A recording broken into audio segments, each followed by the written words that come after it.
My son mocked me, while I lay on the floor, unable to move, so I give him a nightmare he can't wake up. I remember the exact sound my bones made when I hit the kitchen floor. It was not the sharp crack I used to hear when Ray chopped firewood, nor the soft thud of a dropped pillow. It was something in between, something humiliating, the sound of a body that has lived too long and no longer knows how to fall with dignity. The pot of boiling water slipped from my hand a second earlier and splashed across my shin, and the burn spread like a fire lick crawling up dry grass. Pain climbed after it, slow but merciless, and when I tried to stand, my hip screamed and refused. I lay there on the cold tile with my cheek pressed against the floor, breathing in detergent and dust, trying to remember when this house stopped feeling like home and started feeling like a cell. I did not have time to gather myself before Tyler walked in. He did not rush. He did not gasp. He did not even blink. He just stood there, looking down at me with a crooked smirk that reminded me of a boy I once scolded for kicking a neighbor's dog. "Well," he said, nudging my fallen ladle with his shoe. "Look at that." The old animal fell in its own pen. Trash belongs on the ground, I guess. Funny how gravity respects age more than your own family does.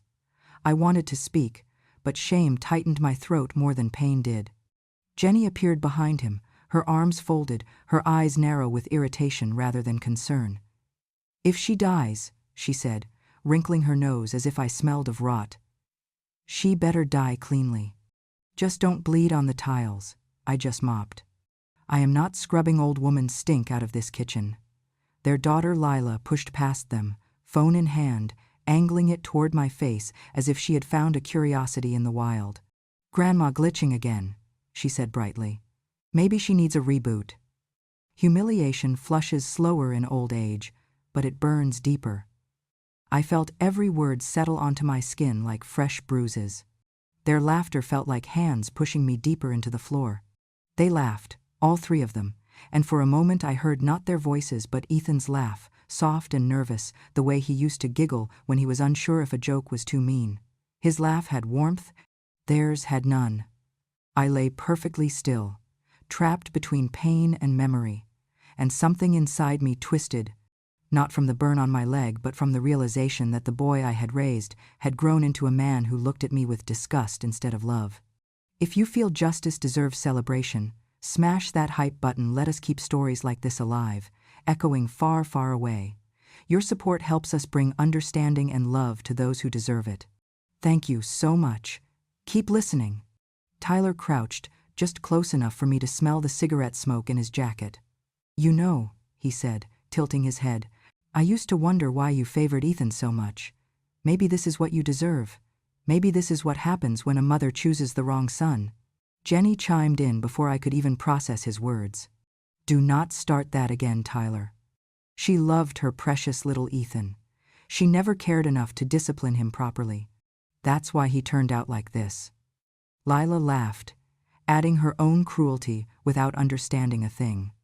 "Bet she wishes Uncle Ethan was still alive. At least he wasn't useless."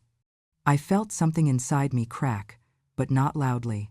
Just a quiet fracture, the kind only a mother can feel when her own child spits back the poison someone else fed him. Years later, when I punished him for breaking a window that Ethan later confessed to, the wound deepened. He never let it heal. He never let me heal either. I lay on the floor, the ache in my hip pulsing with every breath, and memories flooded me. The nights I stayed up with Tyler during his episodes, when he could not sleep and punched the mattress until his knuckles bled. The parent meetings where teachers whispered about his temper and begged me to consider therapy. The afternoons, when he came home furious at the world, and I tried to calm him before he could hurt Ethan again. I had carried him through storms he does not even remember, yet here he stood, looking at me as if I had never loved him at all. "Get up," he said flatly. "Or stay there. I do not care." I tried to push myself upward, but my arm buckled and the floor rose to meet my cheek again. Jenny sighed dramatically. "She is doing this on purpose. She wants sympathy." Lila giggled. "It is kind of funny. Like watching a turtle try to flip over." I wanted to cry. Not from pain but from the realization that there was no softness left in this house, not a drop of kindness, not even a ghost of the family I once had. I used to believe that Tyler would grow into the man his father hoped he would be, a man who would take care of me when I grew old. Instead, he had become a stranger, one who enjoyed watching me struggle. As I lay there, listening to their laughter echo down the hallway while they walked away and left me on the cold tile, I understood something I had not allowed myself to consider until that moment. Whatever this house was now, it was not a place where a mother could survive. It was a place where she could only disappear, one fall, one insult, one breath at a time. And somewhere inside the ache, a small and unfamiliar certainty began to form. They thought they were watching me break. But something else was starting to wake. The days that followed my fall were not much different from the days before it. Pain became background noise in that house, as common as the hum of the refrigerator or the distant traffic from the highway. Tyler insisted I sleep in the storage room beside the garage, a narrow space lined with paint cans and old rakes, a place that smelled of damp cardboard and forgotten things. He said it suited me because, in his words, old belongings belong with old belongings.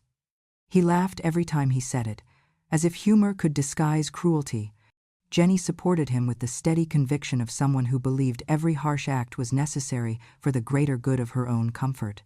She would not let me sit at the dinner table, claiming it was tight enough without adding one more chair, even though there were always 2 empty seats.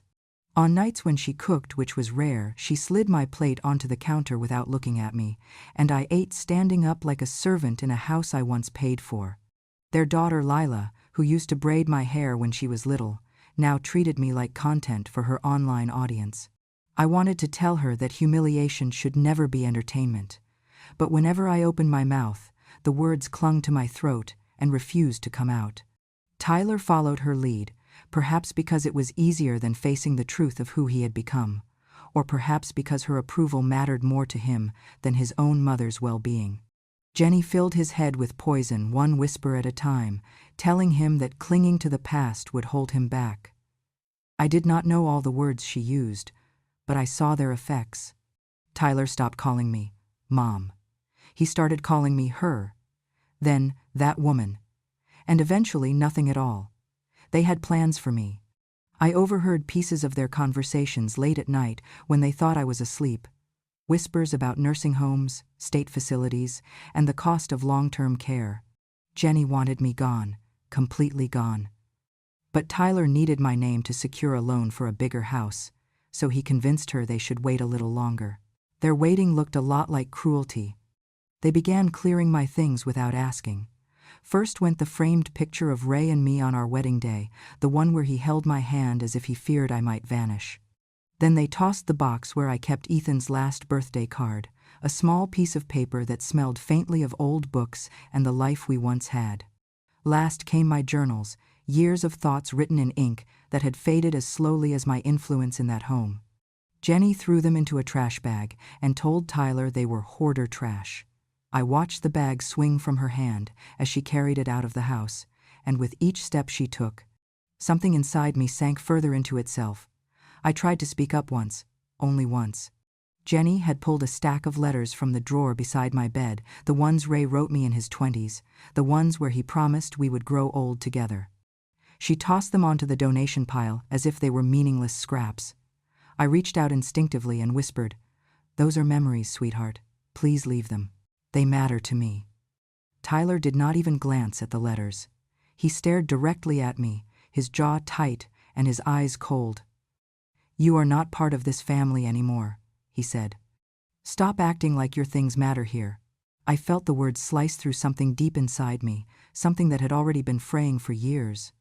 That was the moment I understood there was nothing left of the boy I raised, nothing left of the home I built, nothing left of the promise Ray made me.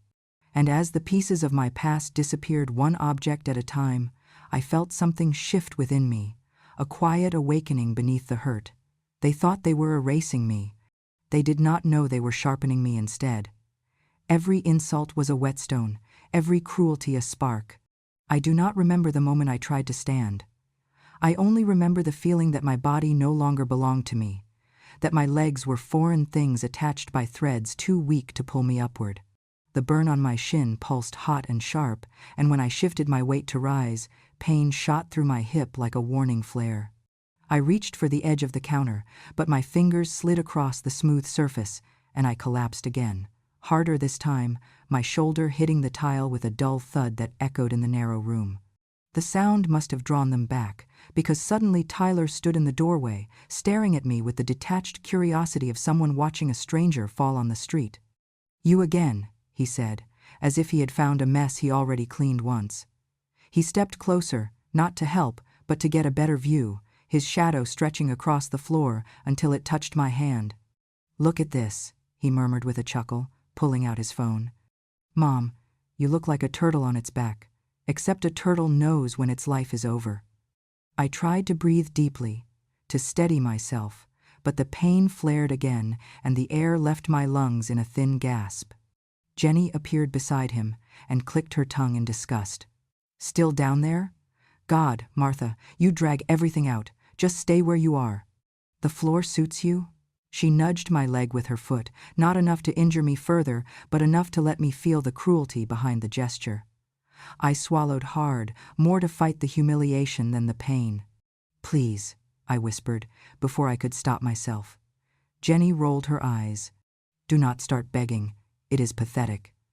Lila rushed in last, her phone already recording, the front-facing camera capturing her smirk. "Grandma felt challenge," she said brightly, circling around me like a predator looking for the right angle. "This is so funny. Say something, Grandma. Give me some views." I closed my eyes because I could not bear to see the child I once held in my arms look at me like I was a broken object she found on the sidewalk. I heard the faint clicking of Tyler taking pictures, each shutter sound landing like a slap. "Maybe if we send this to the realtor," he joked, "they will knock a few thousand off the asking price. Tell them the house comes with a free obstacle on the floor." Jenny laughed, a sharp, ugly sound that cut through the room. "You should caption it, 'Vintage Hazard.' Throw in a crying emoji for effect." They stood there a few minutes more, making jokes, discussing angles, deciding which pictures made me look the most pathetic. When they finally grew bored, Jenny grabbed her purse from the counter. "We are going to dinner," she said casually, as if announcing the weather. "Eat something if you feel like getting up, or not, up to you." "We will be back later," Tyler added, pocketing his phone. "If you are still on the floor, maybe I will bring you a blanket." He laughed again as he turned away, and Lila filmed their exit, adding music to the clip as they walked down the hallway. The front door shut with a loud thud. Silence swallowed the kitchen. For a long moment, I lay motionless, the cold tile pressing into my cheek, the edges of my vision blurred from both pain and humiliation. My body begged for stillness, but something deeper inside me demanded movement, as if lying there meant surrendering the last piece of myself I had left. I pushed one hand forward and dragged myself an inch. The floor scraped against my palms. I tried again, another inch, then another. Each movement felt like threading a needle with trembling fingers, slow and clumsy. My hip roared with every shift, but I kept going, because the silence in that house felt too dangerous to stay in.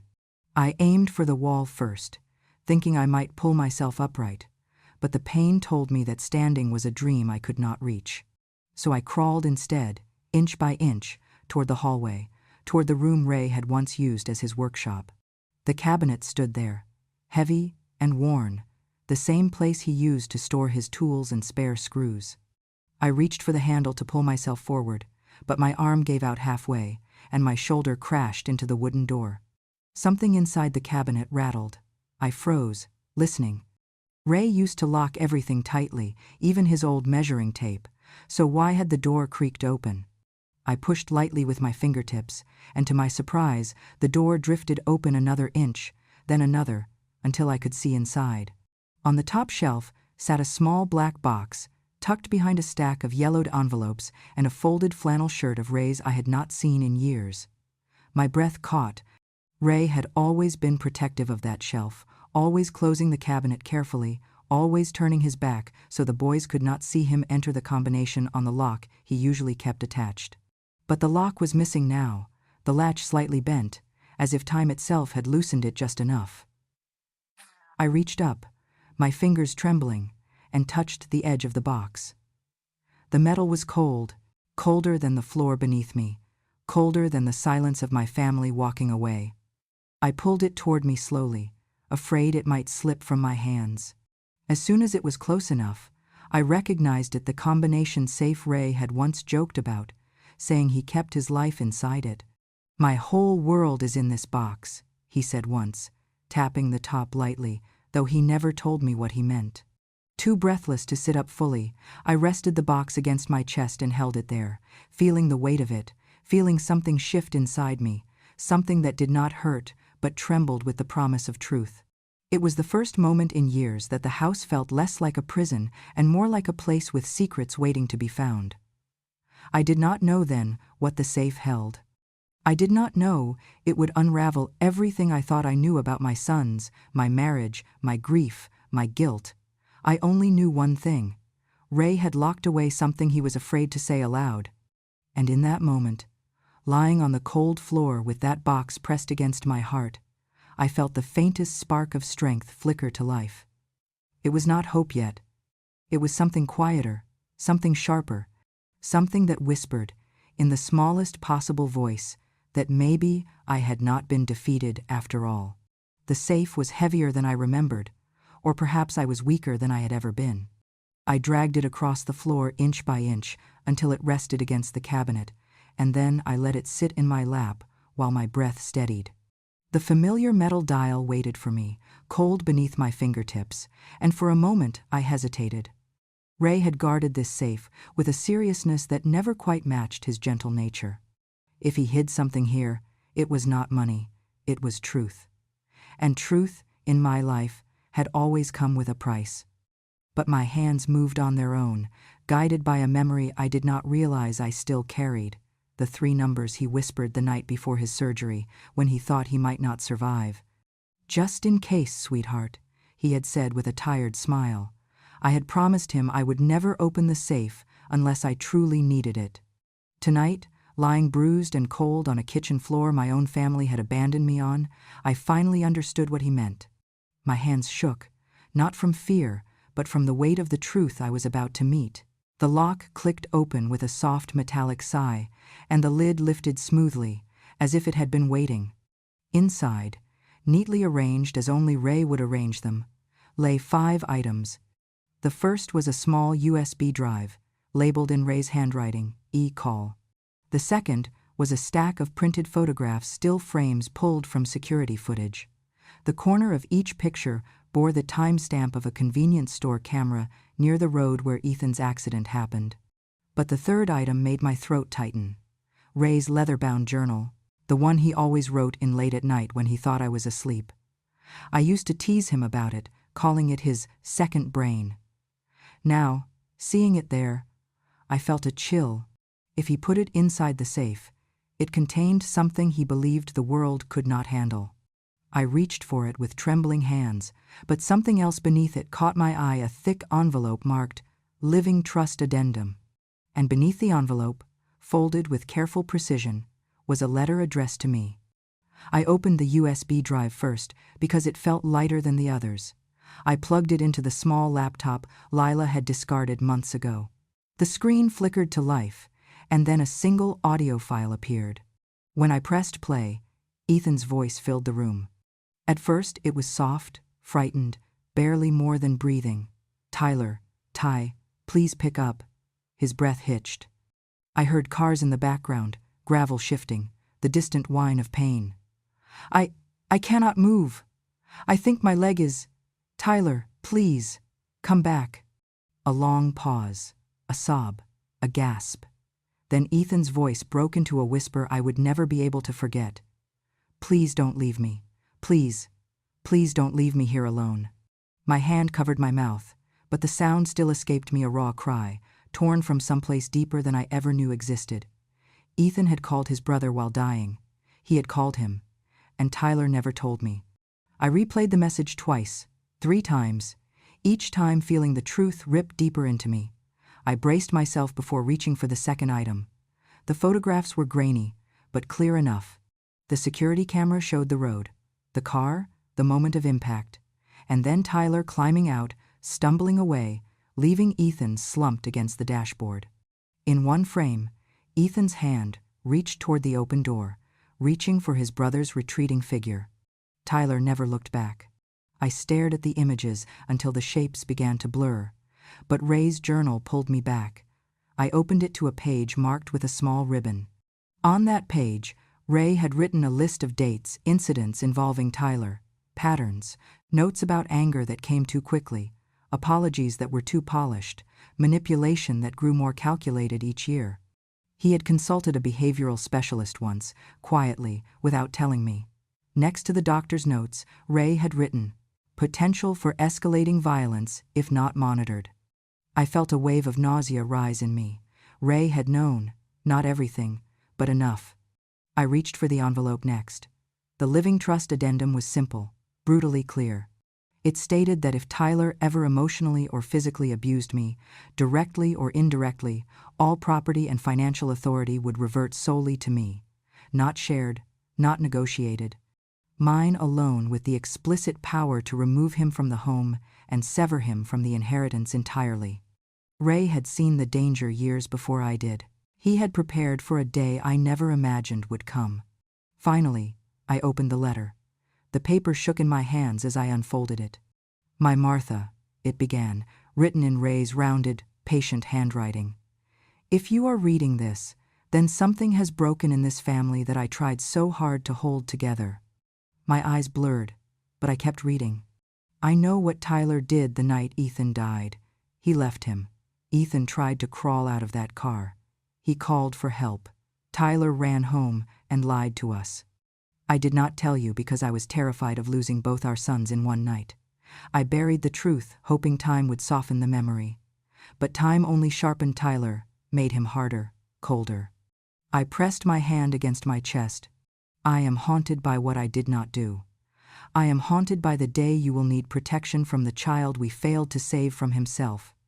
If Tyler ever harms you or allows you to be harmed, you must use these documents. Do not hesitate. This is my last promise to you." My tears fell onto the ink, but the words didn't blur. Ray had seen danger long before it reached me, and now, lying bruised and trembling beside the open safe, I saw it too, not as a mother blinded by love, but as a woman betrayed by the son she raised. Tyler was not simply cruel, he was dangerous, and I was done pretending otherwise. With shaking fingers, I reached for my phone and dialed the number Ray had written at the bottom of his letter. Donovan Pierce, attorney. Trusted. For emergencies. When the line rang and a steady voice answered, I found my own voice at last. "Mr. Pierce," I whispered, "it's time." I never imagined the truth would break open on a night filled with music, gossip, and the smell of catered barbecue. But life has a way of choosing the most public moments for its most private reckonings. Jenny had spent the entire week bragging about her new home celebration, as if redecorating a house she barely paid for was an achievement worthy of a parade. She invited neighbors, co-workers, the pastor's wife, even Lila's teachers, determined to prove she was a woman of rising status. She wanted admiration, she wanted envy. She wanted the kind of validation only a crowd could give. That was why Donovan chose this night. And when he arrived calm, composed, carrying a small rolling case, he looked like a man entering a courtroom, not a backyard party. I was seated near the back, alone at a patio table, ignored as usual. Tyler didn't even nod at me. Jenny had placed me behind a group of potted plants, almost as if she hoped the shrubs would swallow me whole. At exactly 7 o'clock, Donovan walked through the open sliding door and cleared his throat. Conversations faltered, heads turned. Jenny blinked in confusion. "I'm sorry, this is a private event," she began, smoothing her dress with a tight smile. "You must be at the wrong—" "I'm exactly where I need to be," Donovan said, lifting the latch on his rolling case. "My name is Donovan Pierce, attorney of record for Mrs. Martha Langford, the legal owner of this property. I'm here to present documents regarding ownership and pending violations." A murmur rippled through the crowd. Tyler froze mid-sip of his beer. Jenny's smile collapsed like wet paper. "What are you talking about?" she demanded. This is ridiculous. Martha doesn't even she isn't."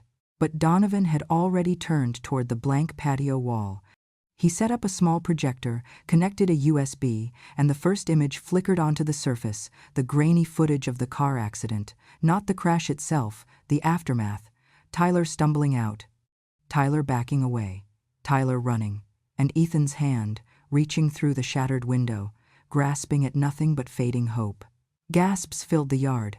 Someone dropped a glass. A woman whispered, "Dear God." The video continued, frame by frame, step by step. Tyler, my son, leaving his brother to die alone. "Turn that off."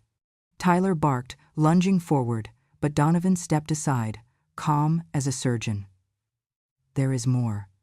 The audio began next. Ethan's broken voice echoed through the speakers, trembling, weak, so full of terror I could feel it in my bones. "Ty, please, come back. I can't move." A mother in the front row covered her mouth and burst into tears. Another woman, whose son had died in a farm accident years ago, stood up and pointed at Tyler. "How could you leave a child to die?" Her voice shook with fury. "What kind of human does that?" Tyler's face drained of color. Jenny grabbed his arm, but her hand slipped away as though even her fingers recoiled at the truth. "Stop this!" Tyler shouted. "This is personal. This is twisted. This," Donovan said, lifting Ray's journal, "is documented." He opened it and began reading passages, not long ones, just enough. Notes about Tyler's escalating violence, signs Ray tried to address, warnings he took to a specialist. The crowd listened, horrified. Neighbors who once praised Tyler's friendliness now looked at him like they had never truly seen him before. Donovan closed the journal and placed it aside. Then he lifted the legal addendum, the one Ray had created long before his death. "This document," he announced, projecting it onto the wall, "states clearly that if Tyler Langford commits emotional or physical abuse toward his mother, or allows others to do so, the entirety of the estate, including this property, reverts solely to Mrs. Martha Langford, effective immediately." People began whispering. About me. For the first time in years, they were looking at me, not through me. Jenny's friend Paula whispered loudly. "They made her sleep in the storage room." Another added, "I saw Jenny throw out her photo albums last week. I thought it was odd." Donovan lifted the last item, the letter from Ray. Written after he learned the truth of Ethan's death. I squeezed the arms of my chair. The yard grew silent enough that I could hear the hum of the projector. "Ray knew," Donovan said. "He knew Tyler left Ethan. He kept it quiet out of fear, not forgiveness." Jenny staggered backward, bumping into the dessert table. Tyler stared at me, glared at me with a look that mixed rage with panic. "You're ruining everything," he hissed. "You had no right to open that safe." Before I could speak, another voice rose from the back of the yard. She had every right. Heads turned. A tall, weathered man stepped forward, holding his cap in his hands. His voice shook. "It's time they all know," Jenny gasped. "Dad? What are you doing here?" Her father. A man she rarely mentioned. A man whose face I recognized vaguely from the one time he visited years ago. He looked straight at Tyler, then at me. "I saw you that night," he said. "The night Ethan died. I was working late, fixing the lights at the store. I saw you run from the car. I saw Ethan trying to move." Jenny covered her ears. "Dad, stop it. Stop." "I kept quiet," he continued, his voice cracking under the weight of years. "Because Jenny loved you, because I wanted her to finally have something good. I thought, maybe you'd change." He shook his head. "But you didn't. You only got worse." Silence wrapped the yard again, heavy, suffocating, final. Tyler's mask cracked. Anger twisted his features into something almost unrecognizable. "Mom," he shouted, stepping toward me. "How dare you do this to me? To us, after everything I've done for you?" For the first time in months, maybe years, I stood on my own 2 feet. My hip trembled, but I stood.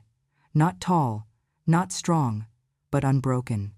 I looked him in the eye, steady and calm in a way that seemed to unnerve him more than any scream could. "You want to know how?" I said. "Because the truth waits. Even when we don't want to speak it. Even when it hurts. Even when we're afraid." I felt the entire yard lean in as I spoke. "And tonight," I said softly, "the truth finally arrived." Tyler's jaw clenched. He didn't speak again. He couldn't. The truth had already spoken for him, and everyone heard it. The yard was still filled with echoing whispers when the police cars pulled up, their lights washing the fence in flashes of red and blue. I had seen those lights before in this town during accidents, arrests, nights when the quiet prairie turned sharp, but never for my own family. Officers stepped through the gate with a firm purpose, the kind that leaves no room for confusion. The lead officer asked, "Tyler Langford?"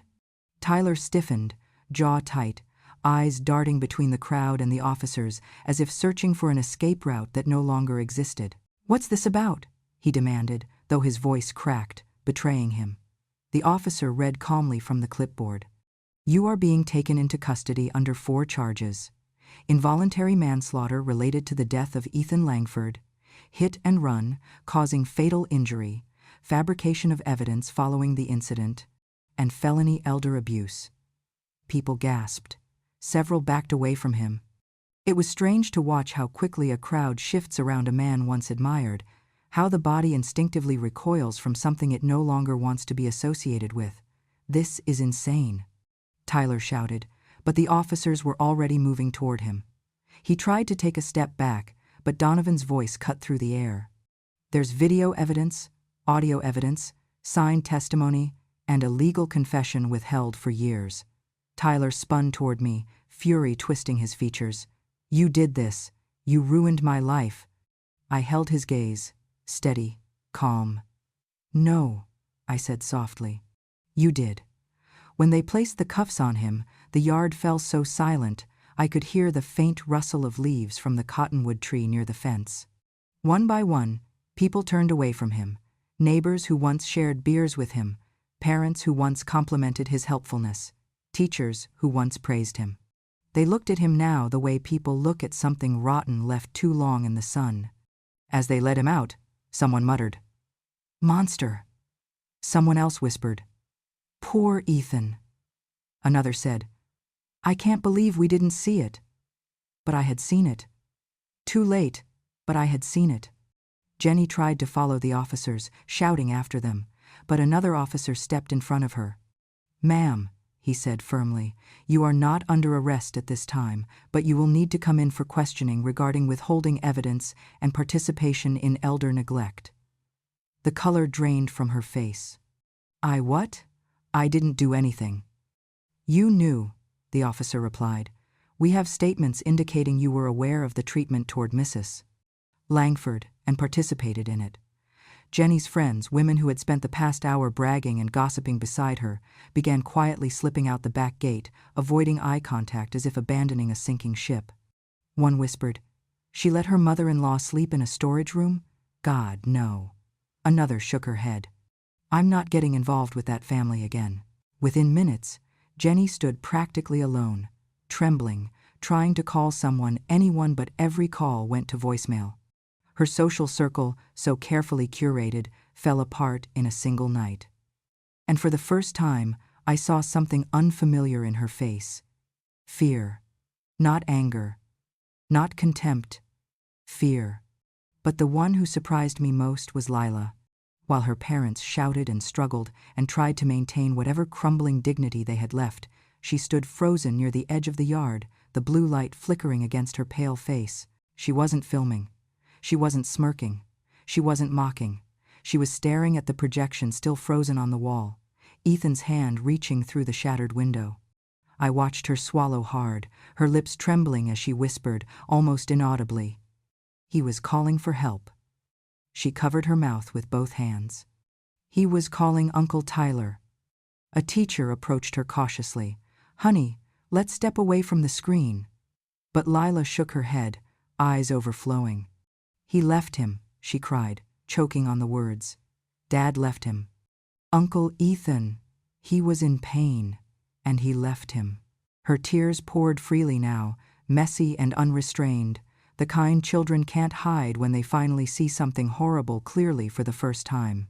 One of the officers approached gently. "Miss Lila, your school will be contacted. There will be a temporary suspension for recording and mocking your grandmother, and we strongly recommend psychological counseling." Lila didn't fight it. She didn't argue.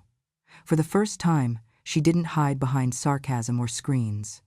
She simply whispered, "I didn't know. I didn't know what he did." Then she looked at me, really looked at me, and her face crumpled. "Grandma," she sobbed, "I didn't know what we were doing to you." Her voice cracked apart like thin ice. I did not move toward her. My heart ached, but the lesson had to land. Her tears weren't punishment, they were awakening. The first one in that house to finally see me as human. Lila cried harder. "I'm sorry. I'm so sorry." And for once her mother didn't drag her away. Jenny stood still, wiping her own tears, realizing too late what kind of home she had helped build. The party had dissolved into chaos, judgment, whispered prayers, and heavy truths. But for the first time in years, I stood quietly at the center of it, not invisible, not dismissed, not erased, seen. Justice had finally opened its eyes. The house felt different the morning after everything ended. Not quieter silence had always lived here, but lighter, as if the walls themselves had exhaled after years of holding in a truth too heavy to bear. When the officers returned the keys to me, placing them gently in my palm, I stood in the doorway for a long moment, letting the weight of what had happened settle into something real. This was my home again. Not a cage, not a storage room, not a place where I had to shrink to survive. Mine.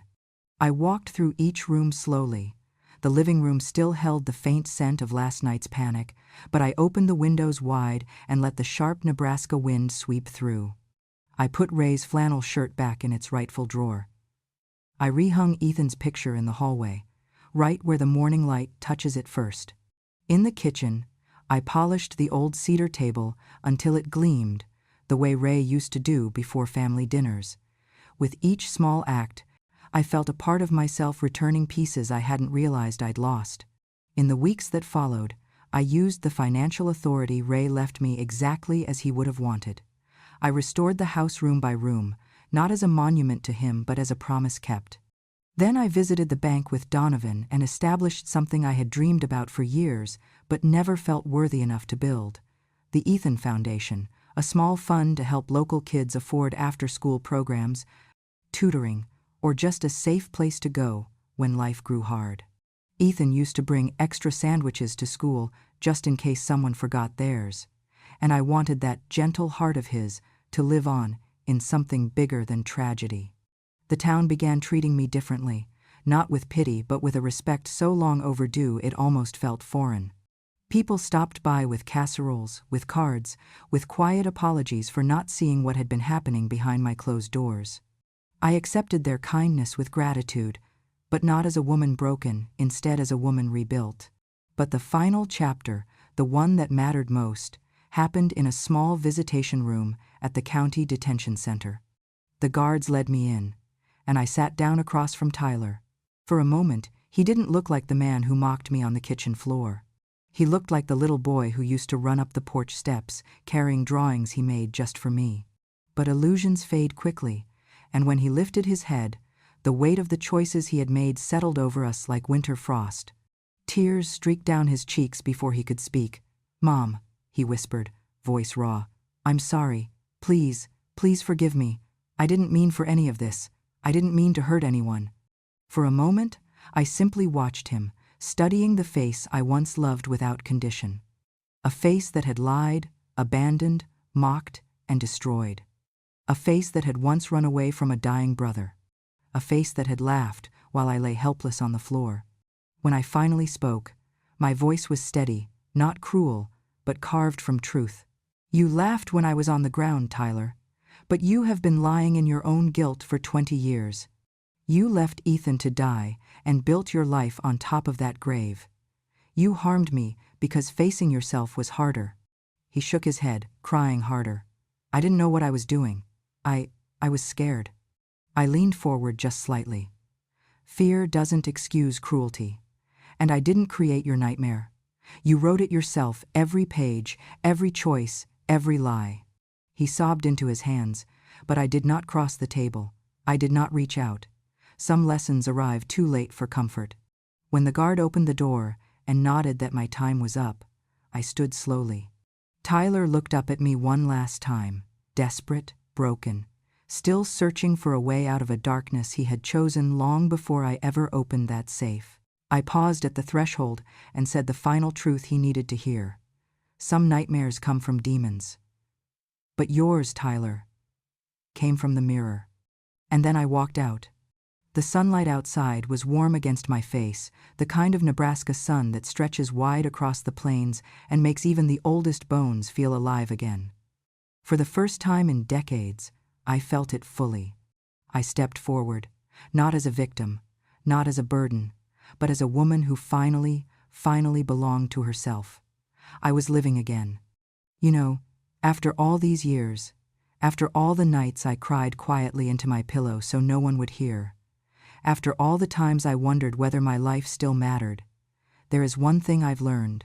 Cruelty echoes, but so does truth, and truth always finds its way home. If you stayed with me through this story, thank you. From an old woman who once thought her voice no longer carried, it means more than you know. I hope you felt the justice, the healing, and the reminder that no matter how dark a family can become, light still exists for those who refuse to give up on themselves.